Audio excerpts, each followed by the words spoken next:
You're listening to the smartest guys in marketing, the best show on the planet for client businesses to learn about traffic, funnels, sales, conversions, and marketing coolness. Chris and Taylor are the founders of Traffic and Funnels, a digital marketing consultancy helping you get paid clients from cold traffic daily. Now, here are your hosts, Chris and Taylor. Hope you guys are doing well. Talking about something awesome today. Mindset is like the number one drug that you can take to achieve optimal high performance on an ongoing basis. People don't lose because of Facebook. I know it sounds like they do.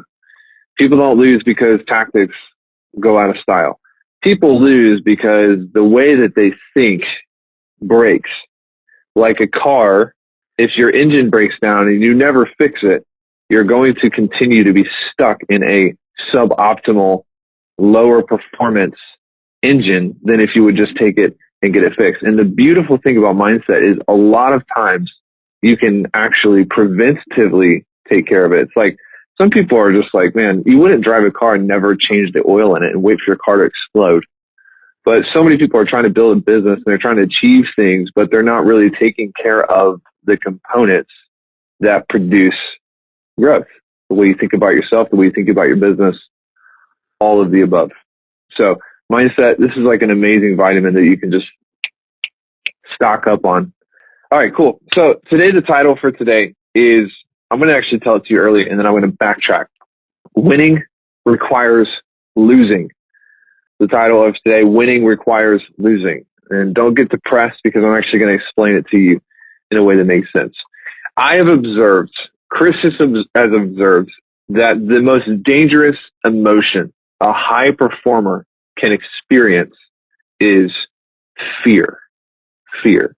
Now, we've talked a lot about dangerous things. We've talked about ego, which comes from pride. We've talked about boredom and apathy and a bunch of different things. But fear is unique in that fear is actually not an issue of whether you have fear or don't have fear. The issue here is whether you view fear the right way. Okay.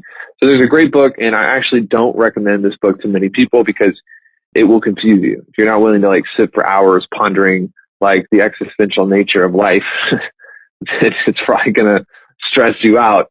But this book is called Power versus Force, and it's about energy and kinesthetics. And there are ways now that we can measure thoughts on a machine.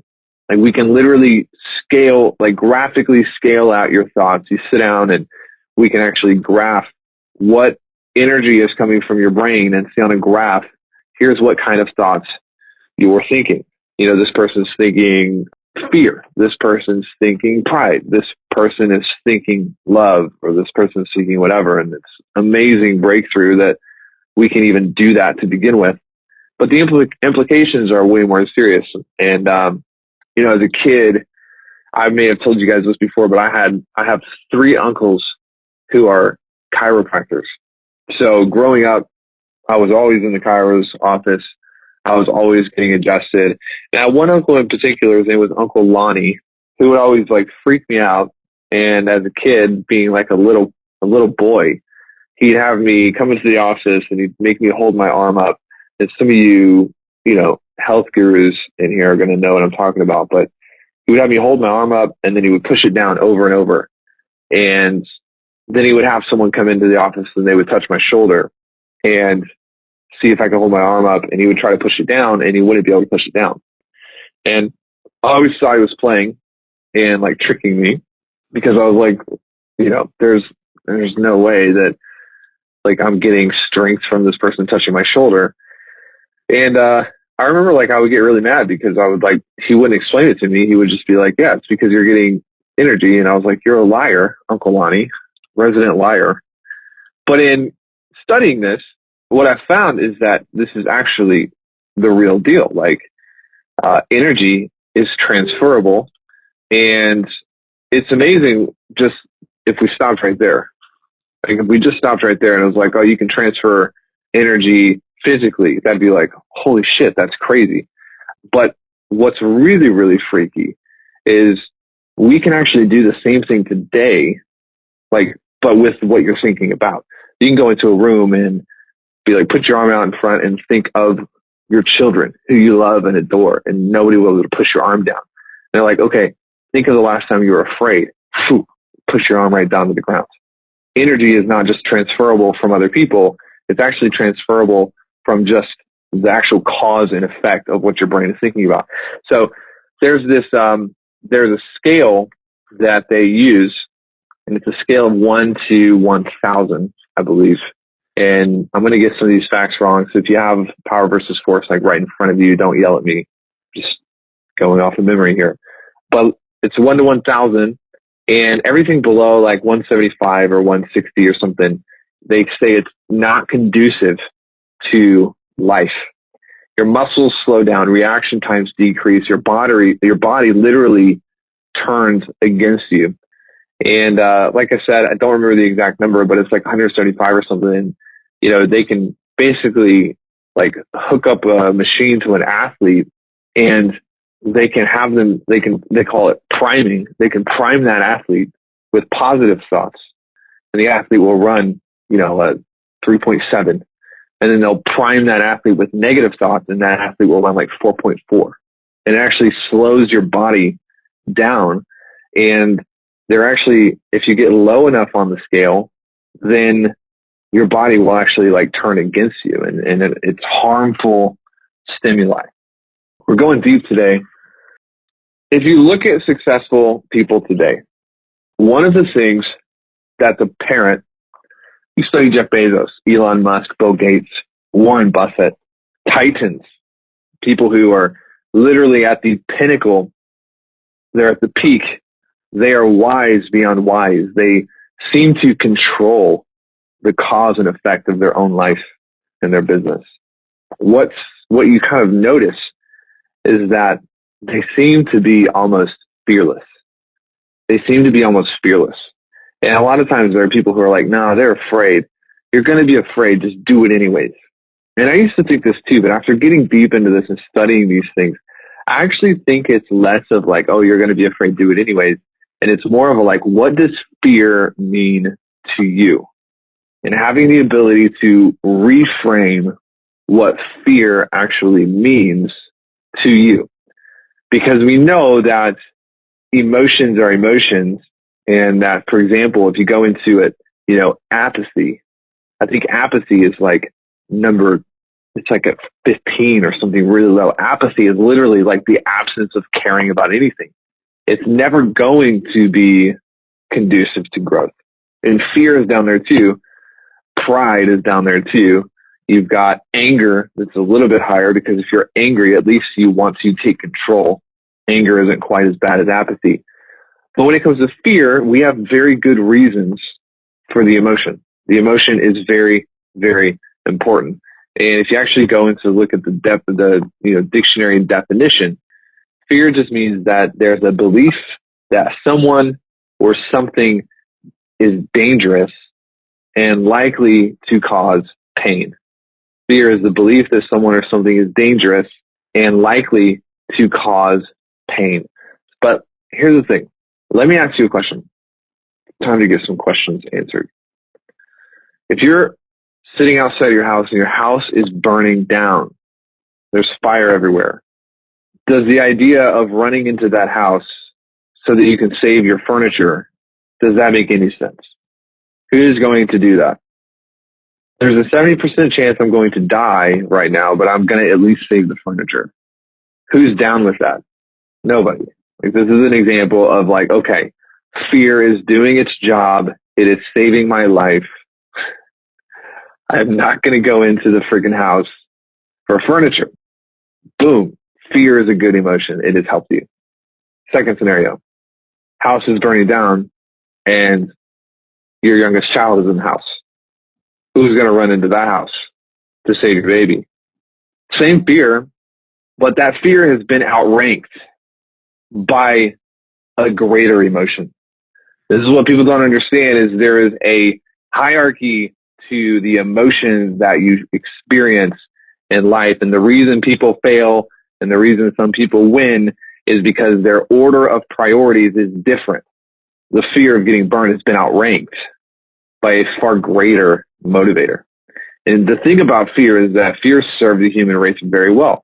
Like I just said, in scenario number one, you're not going to run into the house because who cares about the furniture? Buy some new furniture. You're not going to, thousands of years ago, if we didn't feel fear, we would have gotten ourselves killed. We would have run into a lake filled with snakes. We would have gotten eaten by a freaking saber-toothed tiger.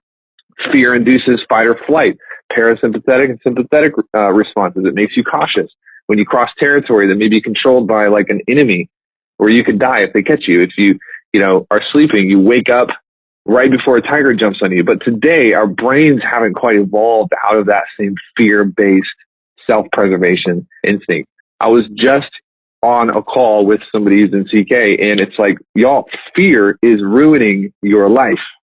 You're making decisions based on fear, and fear that you'll run out of money, fear that people won't want your new products, fear that you'll have to go back to an old job that you didn't like, fear of this, fear of that. But you guys aren't fearful that you won't ever hit your full potential. You never talked about that. You're not fearful that you'll get to the end of your life and you'll realize that you didn't take the risks necessary to truly win. You see, there's a hierarchy to fear, and the people at the top, they've prioritized that hierarchy correctly. Like the difference between getting told, no, I don't want to buy your products, and getting eaten alive by like a wild bear is pretty big difference. But our brains are interpreting both of those things as threats, and they treat them the same way. And so what does fear do? It causes people to retreat when they should advance. It causes people to hop out of environments that have empowered them because they don't want to lose money. It causes people to not make offers because they don't want to get told no. It causes people to lose. So I did tell you half of the title for today. I didn't tell you the whole title. Winning requires losing. That's the first half. The second half is fear of loss is greater than loss. Fear of loss is greater than loss. Winning requires losing. Fear of loss is greater than loss. That's my intro. Let's hop into it. I made a post yesterday that I have zero need for approval in any area of my life. There's something crazy that happens when you are more afraid of settling than you are of losing. I don't know how else to put that. Like there's something that empowering that happens when you're no longer afraid that people won't like you. That's not your fear anymore. Now you're afraid that you won't hit your full potential. The only thing that you should fear in your life, the only thing that you should allow any type of concern for in your life is that you'll meet the person you could have been at the end of your life, and that person will look totally different than you. You'll be introduced with the person that you could have been, and you'll be introduced with the stories of the people you could have helped, knowing that, 20 years ago, you didn't take that risk because you were afraid, and you never hit that. To me, I'm terrified of that. Like, not in a place where it holds me down, but I'm constantly thinking about, is the behavior that I'm exhibiting now in line with the impact that I want to make later? What's the last thing that you had a little bit of fear around? I'll be really honest, I'm not perfect at this. And there are plenty of times when me and Chris will, succumb to fear in different areas. And especially when we were first starting out, because it's like we would hit a record and then we would just be like, well, what if we can't do that again? Just constant nagging of what if the economy tanks, or what if this happens, or what if that happens? And it wasn't until we actually, ironically, we spent 120 grand working with a mentor, and we were afraid that we weren't going to get that money back too. I'm just being honest with you guys. We're not perfect, but we're pretty self-aware, and we recognize when we're off base. And I remember Jay being like, you guys realize that you're not going to go bankrupt, right? And we were like, no, we don't. And he looked at us like we were literally morons, because it was such a silly fear. And he said, if you constantly fear that, then you're probably going to create it. And we were like, well, shit. Here's the thing. Fear, if you look at cause and effect, fear is actually the cause in most cases. Being afraid of something typically put us into a position where we create a bit of a self-fulfilling prophecy. The girl who grows up and says, I never want to be like my mother, what does she do? Turns into her mother. The person who's always afraid of getting sick, they're always sick. The person who's like so terrified their business is never going to work out, they never get their business to work out. Like, fear is one of the worst causation devices that, if undealt with, it will literally cause your worst nightmares to come true. And whenever you put all your focus into something, you'll notice growth. Here's the thing. I remember being in a church service. It was a long time ago, and the preacher was talking about growth, and he said, healthy things grow, healthy things grow, healthy things grow. And me being the like rebellious little terror that I am, or I can be, I was like, so does cancer. Cancer grows. So do weeds. Nobody likes weeds. Growth isn't the goal. Growth can't be the only goal. Health has to be the goal. Healthy growth. When you put your focus into something, you're going to notice growth, both positive growth and negative growth. And if you begin to put your focus and your resources on, I hope I don't go bankrupt. Well, shoot, guess what's going to happen? The chances of that happening are going to grow. If you put all your thoughts into, I'm really afraid that I'm going to get a refund, you're literally projecting and creating growth out of fear. This is why fear is so messed up, because when you're afraid of something, you cause it to come true. In most cases, growth isn't the goal. Health is the goal. And fear tends to be the antithesis of health. Now, I'm not saying that you should just throw caution to the wind and literally just go jump off the nearest building because, hey, I'm not afraid anymore. That's not what it's saying. That's silly. That would be reverting back to a childlike way of thinking. I'm just saying that I've observed so many people are afraid of losing. And the richest people in the world, the most successful people in the world, the people who have their shit together, they've reframed it as losing is actually the cost that I pay to win. Losing is the cost that I pay to win. You're going to face significant losses as well as significant triumphs. But here's the kicker. How you deal with losing determines how long it's going to be until you win again. Write it down. Take it to the bank. This is legit. How you deal with losing determines how long it's going to be until you experience winning again. If you're constantly afraid of losing, and you're constantly afraid of getting told no, and you're constantly afraid of losing money, you're constantly afraid of the things that you don't want, you're going to get stuck in a perpetual wheel where that's all you experience over and over and over. It's just the truth. How you deal with losing determines how long it's going to be until you experience winning. If you're going to be afraid, because all of us experience a little bit of fear from time to time, if you're going to have any fear, be afraid of playing halfway. Be afraid of not playing all out, and be afraid of meeting that person at the end of your life that was your potential that you never achieved because you were afraid. Be afraid of that. Winning requires losing. 3 things to know about fear. It's going to be a little shorter today. Hopefully this has been helpful to you guys. There's a reason that me and Chris are like less than 3 years into this business. And people are like, man, how'd you guys go from 0 to 700K a month in less than 3 years? It's because we're afraid of the right things. There's a hierarchy of fear, and our priorities are structured properly. I'm not afraid of losing money on Facebook ads. I'm not afraid of someone telling me no. I'm not afraid of offending anybody. I am only afraid that somebody will need me and I'll be operating out of fear and they'll never get the help that they needed. I'm afraid that I won't be the person that's in my morning formula in 5 years. Somebody say, be afraid of the right things. Check this out. I'm going to read this quote real fast. Then I'm going to go into 3 learning lessons about fear, and then we'll wrap up for the day. You guys can get back to work. All right.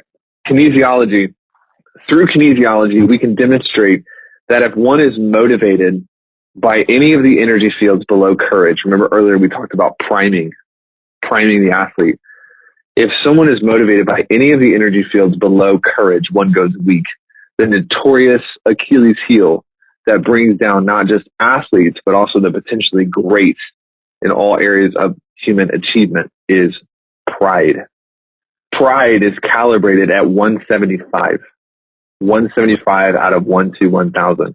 Not only does pride make the performer go weak, but it cannot provide the motivational power of love, honor, or dedication to a higher principle, or even to excellence itself.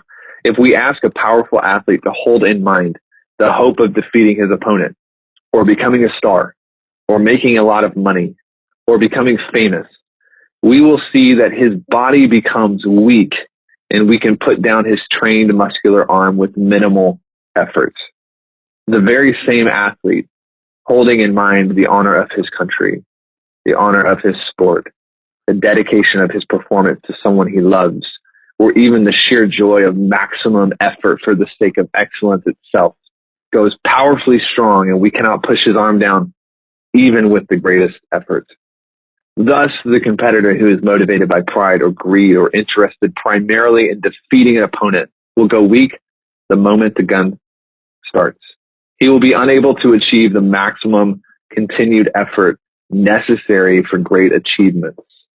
At times, we see athletes start badly for such reasons, but as the contest progresses and selfish goals are forgotten, we see an improvement in his performance. We also see the opposite happen. Do you guys see what this means? This is the reason that a dedication to your client is the most important motivation for you to do what you're doing. We talk about torque. We talk about perseverance. All of it comes from having the right motivators from the very beginning. Just thought I'd read that to you. It's a really good book. You can pick it up. All right. 3 things about fear. Number 1, doing it afraid is only half the battle. You've heard it all the time. Do it afraid, do it afraid, do it afraid. That's only half the battle. It's only 50%. If you don't do the last half, which is reframing that fear as a normal, trivial emotion indicating excitement and energy, then you'll actually repeat the emotion. So one of the things I like to do is when I feel nervous or fearful or I'm feeling those things, I reframe it quickly as energy. It's just energy. It's just energy and excitement. It's just energy. And it's one of those things to think about is like, if you're doing something massive, then a little amount of fear is something that a normal human is going to experience. And it's because your body, your mind's trying to make sure that you don't die. You're not tumbling off a cliff, but you got to be able to reframe it as normal energy. Number 2, reframe quickly, then focus on the desired outcome. Force your mind to exert focus on getting what you want, not avoiding what you don't want. Force your mind to focus on getting what you want, not avoiding what you don't want. This is why I think, quote, getting out of debt is just not that great of a goal. If I take 2 people, both of them are in $140,000 in debt, and one person has a goal to get out of debt, and the other person has a goal to reach 1 million people with an empowering message and therefore make $1 million, who do you think is going to get out of debt faster? Person 1 or person 2? Force your mind to exert its focus on getting what you want, not avoiding what you don't want. Number 3, this one's really important. Create a cocoon and don't allow toxic people inside. One of the things that I don't have time to get into, but if you read the book Power versus Force, he talks about is that this energy is transferable through the mind of the people around you. We have what's called mirror neurons that actually track the movements of other people and attempt to mirror it in our own bodies. This is why there are cases of some people will see someone get hit and they'll feel the pain in their own bodies, mirror neurons, out of control. And what they found is that we have the same effect happening with thoughts. If you start hanging out with a bunch of people who are negative, a bunch of people who are depressed, a bunch of people who are, condescending, all of that stuff starts getting onto you. This is one of the biggest secrets. This is one of the biggest secrets of every high performer is they have become ruthless about protecting their environment from toxicity and mediocrity. They've become ruthless about making sure that their environment stays filled up with people who think the way they think and are doing what they want to do. If you're going to control the output in your life, you have to control the input. There is no way you can control the output in your life without controlling the input. You're not going to eat pizza, breakfast, lunch, and dinner and control your output at the gym. You're going to feel like shit all the time. You're going to look horrible. It's the same way with the mind. It's the same with your environment. It's the same with your relationships. Control the input, control the output. That's all I got for today.